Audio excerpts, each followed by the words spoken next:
Hello, hello, everybody. How are you guys doing? My name is Dr. Marina Kostina, for those who don't know me. And today's episode is going to be in my segment Ravenous Living. So, today we're going to talk about two questions on how to live with a ravenous thirst for life. You know that that is my main focus, and my brand and my company is all about living ravenously with passion, with a complete truth, meaning that you recognize the good, the bad, and the ugly of yourself, and just learn how to bring that to the full force in order to live in such a really emotional in a good way, so you can actually experience life as opposed to just observe it. So what I want to ask you today is that if you're watching it live, or if you're watching it afterwards, please put your comments, your questions, or any suggestions underneath this video. And also please share with other people, because that is my biggest gift from you. You never know how you positively can affect the lives of others.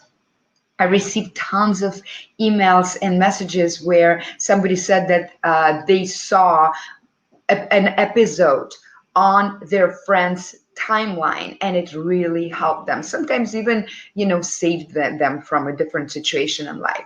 So please share the love.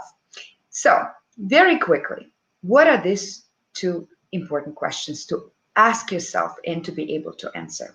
Well, in the last probably several years, you notice that there is a big focus on self-love, on how to be happy, and all timelines of social media, right, are full of this inspirational, positive messages, and we believe that we just need to have a positive mentality and have a goal, visualize it, and put the positive intention, and it's gonna come to life, right? But in reality, really, how many of us achieve that type of life that we want, even if we try to follow this advice? Don't get me wrong, I'm not against positive mentality, right? But I believe that if you want to live ravenously, you also need to understand and accept the negative side of life and of yourself. And if we only concentrate on the positive, we become not honest with ourselves, really, and with others. Um, we as humans are so funny. We like to judge the situations. So we say that negative situations are bad, right? And positive situations are good. And it's really not very correct, because the negative situations often they teach you more about what's really important for you, and also they create a faster path to something that to the situations to actually finding your own life purpose and your goals in life. So what is living ravenously? For me, living ravenously is the ability to enjoy your life and accept it as it is, okay, with all of its ups and downs. And it's also a deep understanding of who you are. And with that comes the ability to create and structure your life according to your own principles, and not the rules that are dictated by society, by I don't know, your spouse, by your parents, right? And a person who lives ravenously is really 100% true to himself, and they are not they're beyond age limits or any other limitations that are dictated by the society. Okay, so today I want to ask you two questions that will speed up the process of getting to that ravenous groove of life. So question number one, who are you when life squeezes you? Well, I use a quote of my favorite writer, Wayne Dyer, who said before that, in order to, when we have an apple, or when we have an orange, sorry, when we squeeze an orange, the orange juice comes out, right? It's not gonna have a plum juice or lime juice or apple juice. There's gonna be orange juice because that's what the essence of the orange. So, Marushka, Marushka, calm down.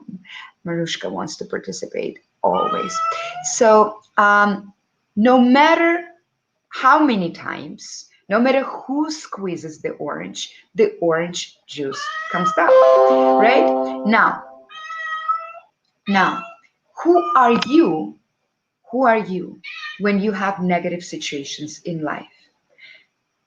We often try to blame others and say that they did it to me.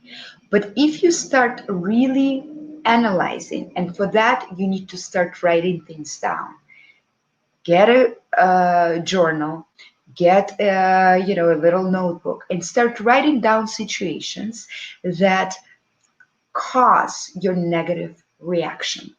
And you know what's going to happen? If you don't write it down, you will never find out. You will think that you're bombarded by thousands of negative situations in life.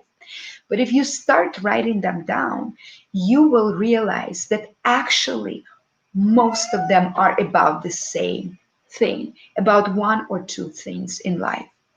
And when you start writing them down, you as a researcher can start circling the themes, the triggers, and the type of reaction you get. For instance, I realized about myself through this process of writing things down.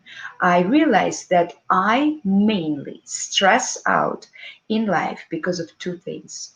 One is when my sense of responsibility is violated, meaning that for example, I'm very flexible in general, but if the schedule is not going the way that allows me to perform in my best abilities, I get stressed, okay? And I get really, really, I don't know, squeezed inside, right?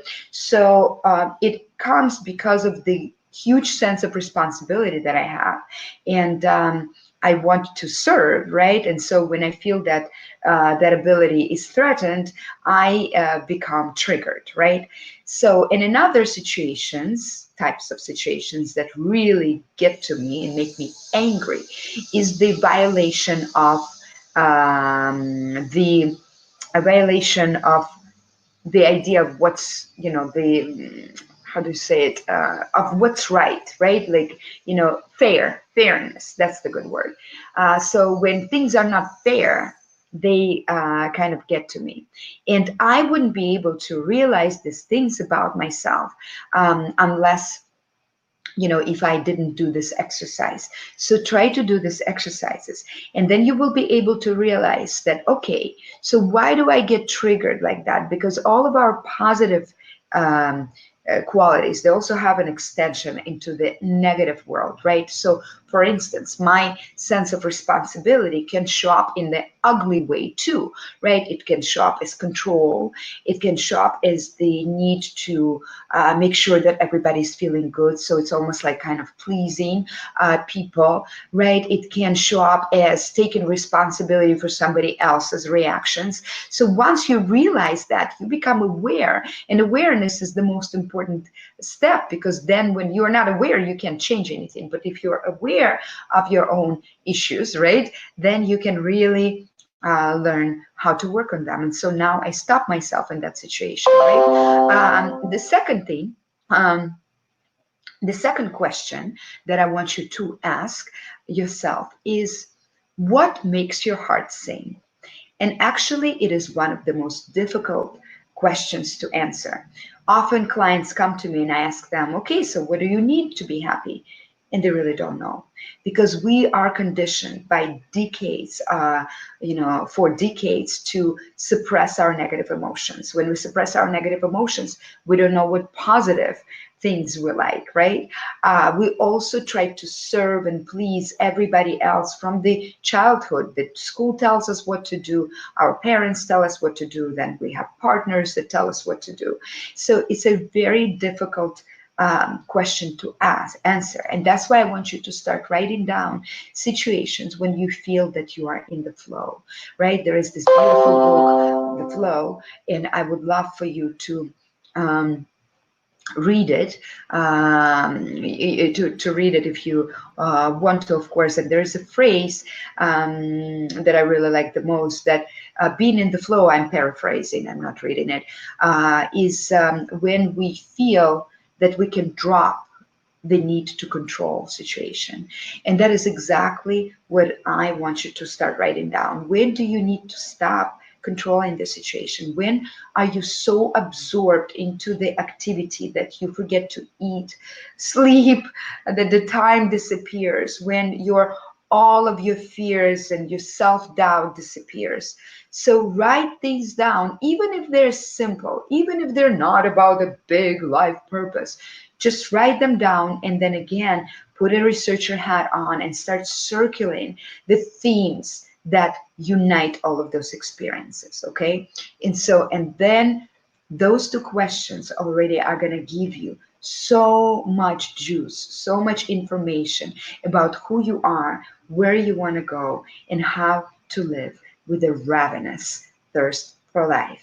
I'm going to try to make this as my weekly segment, because I got a lot of questions from many people, and it's very hard to answer to everybody. So I think that if it is in a form of the video, then it's going to be the most successful and effective form of communication with you. Please, again, post comments, post your Marushka. She's quiet the whole time, and when I start the show, she always wants to participate. So I hope to see you soon, and share away, okay? Share the love. Have a wonderful day and live ravenously. Bye bye.